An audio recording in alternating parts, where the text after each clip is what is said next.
નમસ્કાર, TV13 માં આપનું સ્વાગત છે। હું છું ભદ્રેશ। મહત્વના સમાચારો પર નજર કરી શરૂઆત કરીએ સુરેન્દ્રનગરથી, જ્યાં ચોટીલા પીઆઈ અને 5 પોલીસ કર્મચારીઓને સસ્પેન્ડ કરવામાં આવ્યા છે।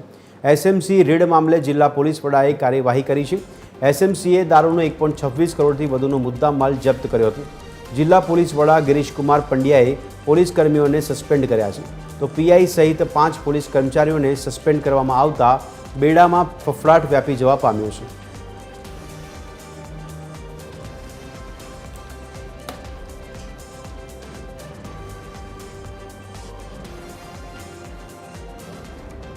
તો આજ અંગે વધુ વિગત આપી રહ્યા છે અમારા સંવાદદાતા રાજેશ બહુરાશી।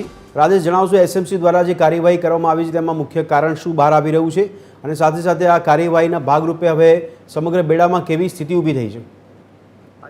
વાત કરવામાં આવે તો સ્ટેટ મોનિટરિંગ સેલની ટીમે ચોટીલા તાલુકાના ખેરડી ગામ પાસેથી ગત રાત્રિના રોજ મોટી માત્રામાં વિદેશી દારૂ, પિકઅપ વાહન, મોબાઈલ સહિત કુલ ₹1,26,10,000નો મુદ્દામાલ જપ્ત કરવામાં આવ્યો હતો।